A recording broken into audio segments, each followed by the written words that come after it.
majority of the world's minds, our oceans look like this: healthy, teeming with wildlife. However, most people aren't aware of what is really happening. Even worse, many are and consciously choose to ignore our ocean's plight. We in History of the Oceans gain insight to the real issues our oceans face. These include industrialization, ocean acidification, overfishing, and more. It begs the question, so what? Why should anyone care? I could have chosen the traditional education route that throws knowledge at groups of people in a classroom, but I was looking to tap into a more physical outlet that would lead me to people's hearts. I didn't want to contribute to the onslaught of information people have to process every day, that ultimately goes in one ear and out the other. Anyone? I wanted to figure out something that allowed people to form a connection to the ocean, a connection that in turn ignites a passion, leading people to care about all these ocean problems, and will make people willing to make sacrifices and changes for the betterment of our oceans. This led me to ocean recreation. What better way for people to physically enjoy our oceans and beaches and form a connection? A study done in 2001 concluded that 89 million Americans, or 43% of the population, participated in at least one marine outdoor activity from 1999 to 2000. When I think of ocean recreation, I immediately think of surfing, but that requires each individual to invest serious time developing surfing skills. I wanted to appeal to the masses, so I thought of something you don't need significant skill to do. Paddleboarding. Paddleboarding. Paddleboarding. Paddleboarding. That's right, paddleboarding. You can stand, kneel, or sit depending on your balance skills and board size. Anyone can paddle out and have a great time. With this, I decided to launch a self-experiment and test my theory. Does participating in ocean recreation help form a stronger connection to the ocean? I enjoy beach runs and tanning on the sand, but in truth, my connection to the ocean doesn't run deep. Over the course of 5 weeks, I plan to determine how my connection to the ocean would develop. My friends graciously agreed to let me use their boards. I had limited experience paddleboarding before this project.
So this is I've gone paddleboarding 2 times now, and it's been really cool both times. My roommate Jacqueline went with me.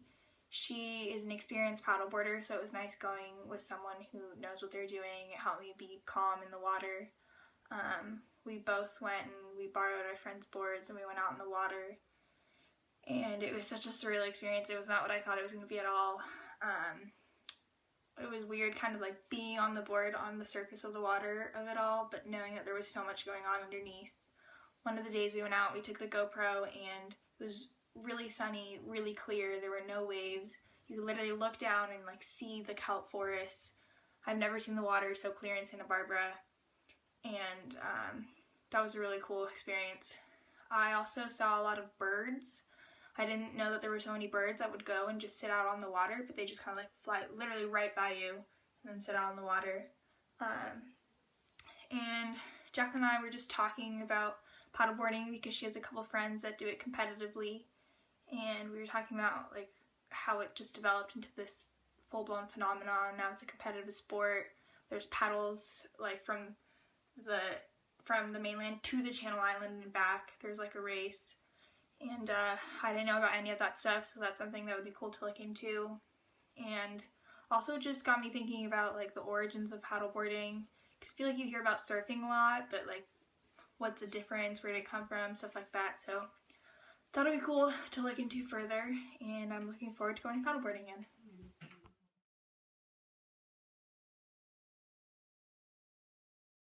After doing some research, it's hard to know when stand-up paddleboarding really began. Ancient cultures used boards propelled with a long stick to fish, travel, make war, and even ride waves.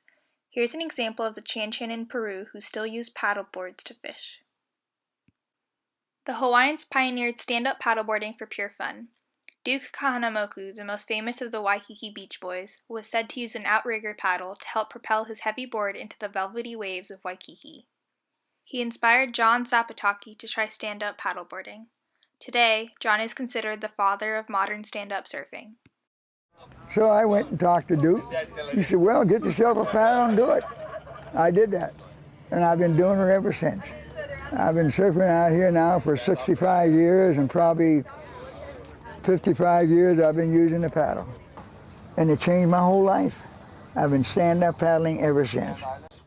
Since his start in 1940, John is the oldest stand-up paddleboarder in the world and the oldest regular surfer in Waikiki. John still goes out stand-up surfing in Waikiki a few times a week and is an icon to the modern-day surfers and watermen. It wasn't until recently, however, that paddleboarding went viral. In 1995, Dave Kalama and Laird Hamilton, two celebrated watermen, were doing a photo shoot for Oxbow, a French surf brand.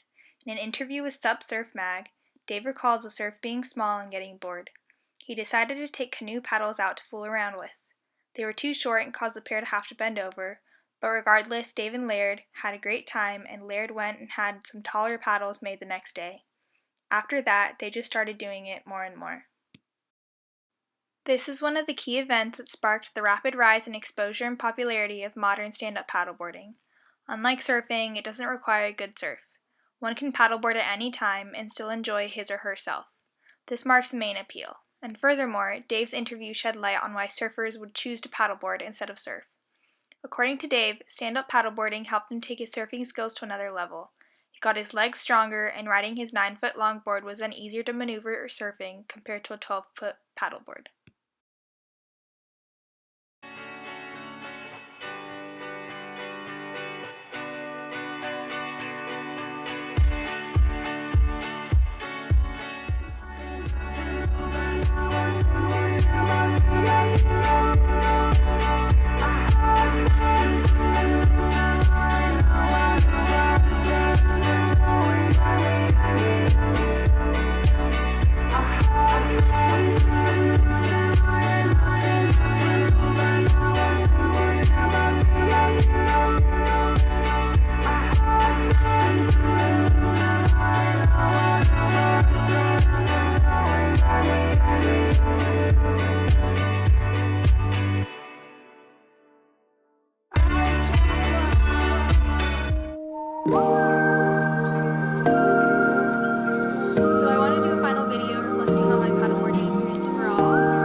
Whole pod of dolphins just swimming by, and then I even got on footage because I had the GoPro.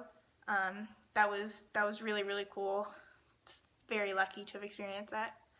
My most negative experience would be having to deal with the tar a lot.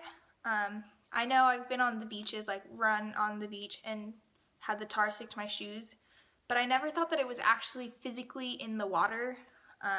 When you paddle out to Devereaux Point, you reach a point where you're kind of close to the oil rig, and the tar is literally, and the oil is just sitting on the surface of the water. So you're paddling and you're trying to avoid it. You don't want to get it on your paddle, and it just slips right on your board and then off and kind of sticks to it. It's just gross. It makes the experience a little worse. It makes you want to get out of that spot, even though it's beautiful underneath. That kind of sucked. And then one day we also saw this, when I was out with like Jordan and Quinn and Jacqueline, we saw like a huge tarp that had flown from a house, or like someone had left it on the beach, and it was swept into the water. Trash! Shame on you! Pollution! Just little things like that, some trash in the water, kind of makes you be like, why? Why do you have to do that? Reflecting on how it's affected my connection to the ocean, I would say that paddleboarding has definitely increased my connection to the ocean and has definitely made it deeper. I just enjoy the ocean more because I have a different way of enjoying it, whereas before I would just like run on the beach.